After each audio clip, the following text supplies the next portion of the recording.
સુરતમાં મિલમાં ડ્રમ ફાટતા બેના મોત અને 22 લોકો ઘવાયા છે। પલસાણાના જોડવામાં બનાવ બન્યો હતો। ચાલુ મિલમાં ડ્રમ ફાટતા અફરાતફરી મચી। ડ્રમ ફાટ્યા બાદ અહીંયા આગ પણ લાગી ગઈ હતી। 6 કલાકની જહેમત બાદ આગ પર કાબુ મેળવાયો। ફાયરની 10 જેટલી ટીમોએ આગ પર કાબુ મેળવ્યો। ઇજાગ્રસ્તોને સારવાર માટે ખસેડાયા છે। ફાયર અને 108ની ટીમો ઘટનાસ્થળે હતી અને હાલ કુલિંગની કામગીરી ચાલી રહી છે। તો સુરતના પલસાણા તાલુકાના જોડવા ગામનો આ બનાવ છે। એક મિલમાં ડ્રમ ફાટ્યું અને 2 લોકો મૃત્યુ પામ્યા। 22 જેટલા મજૂરો ઘાયલ થયા છે। અહીંયા 2 અલગ અલગ તસવીરો તમે જોઈ શકો છો। અફરાતફરીનો માહોલ હતો। જો કે ચાલુ મિલમાં ડ્રમ ફાટતા અહીંયા તાત્કાલિક ફાયર બ્રિગેડ અને સ્થાનિક વહીવટી તંત્રને પણ જાણકારી આપવામાં આવી। 3 बजे के करीब में ड्रम फटा है।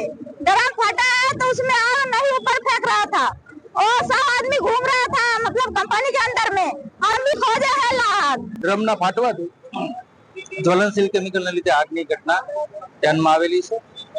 પ્રાથમિક અહેવાલોને ધ્યાને લેતા 2 વ્યક્તિઓના અવસાન થયેલા હોવાનું જણાય છે। 20 લોકો છે એમને સારવાર અર્થે હોસ્પિટલ માટે ખસેડેલા છે, જેમાંથી 2 વ્યક્તિઓ ગંભીર છે અને આગને કાબૂમાં લેવાની પ્રક્રિયા છે એ ફાયર ફાઇટિંગ સતત ચાલુ છે। સુરત જિલ્લાના પલસાણા તાલુકાના તાકી દરિયા ખાતે સંતોષ ડાઇંગ બિલ્ડિંગ મિલની અંદર ડ્રમ ફાટવાની ઘટના બની છે। દ્રશ્યમાં તમે સીધા લાઈવ દ્રશ્ય જોઈ શકો છો કે હાલ આજે સંતોષ ડાઇંગ બિલ્ડિંગ મિલની અંદર ડ્રમ ફાટવાની સાથે અફરાતફરીનો માહોલ સર્જાયો હતો। આ કેમેરામેને કહીશ કે દ્રશ્ય બતાવવા પ્રયાસ કરે કે જે હાલ આ ડ્રમ મોસર જે ફાટવામાં આવ્યું ત્યારબાદ અત્યંત જ્વલન કેમિકલ અંદર હોય જે અંતર્ગત આગ ભભૂકી ઉઠી છે। ફાયરની 4 ગાડી પર ઘટના સ્થળે પહોંચી આગ ઉપર કાબુ મેળવવાનો હાલ પ્રયાસ હાથ ધરવામાં આવ્યો છે।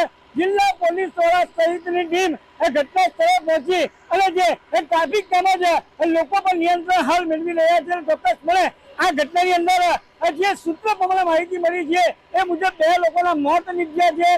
15 થી 17 લોકોને જે આ ડ્રમની અંદરની કેમિકલ અને ગરમ પાણી ઉડતા જે ગંભીર રીતે દાઝી ગયા હતા તેઓને હાલ સુરતની સિવિલ ખાતે પણ ખસેડવામાં આવ્યા છે। એ ચોક્કસપણે સૂત્રો પાસેથી પણ માહિતી મળી રહી છે અને જે આ ઘટના ગંભીર બની છે એ અંતર્ગત મામલતદાર એસડીએમ સહિતની ટીમ પણ ઘટના સ્થળે પહોંચી હાલ તપાસનો ધમધમાટ શરૂ કરવામાં આવ્યો છે। કેતન પટેલ, ન્યૂઝ 18 ગુજરાતી, પલસાણા, સુરત। તો જૂનાગઢના માંગરોળમાં અસામાજિક તત્વોએ હદ વટાવી દીધી। મોબાઈલની દુકાનમાં તોફાની તત્વોએ તોડફોડ કરી। આ તસવીરો જુઓ। આરોપીના મિત્રએ લોન પર મોબાઈલ લીધા બાદ હપ્તા ન ભરતા વેપારીએ મોબાઈલ લોક કરી દીધો। વેપારીએ મોબાઈલ લોક કરી દેતા આરોપી ઝાબીર ઉશ્કેરાઈ ગયો અને સાગર મોબાઈલ નામની દુકાન ઉપર આવી 3 જેટલા લેપટોપ તોડી નાખ્યા। ઘટનાની જાણ પોલીસને કરાઈ। પોલીસે લુખ્ખા શખ્સને ઝડપી પાડ્યો અને પોલીસ આરોપીની જાહેરમાં સરભરા પણ કરી। દ્વારકાના ખંભાળિયામાં રખડતા ઢોરનો ત્રાસ હજુ પણ યથાવત છે। જોધપુર ગેટ પાસે એક સાથે 3 આખલા બાખડ્યા। આ તસવીરો તમે જોઈ શકો છો। આખલા યુદ્ધના કારણે લોકોમાં પણ ભય વ્યાપી ગયો। આખલાની અડફેટે આવતા એક વૃદ્ધ પણ ઘવાયા। ખંભાળિયામાં આખલાઓનો આતંકને કારણે અકસ્માતનો ભોગ નિર્દોષ લોકો બની રહ્યા છે। અવારનવાર આવા અનેક બનાવો આવે છે સામે, જો કે તંત્ર નિંદ્રામાં છે।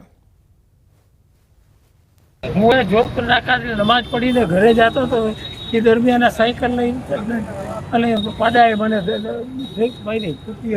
ખૂટિયાએ સમજ્યા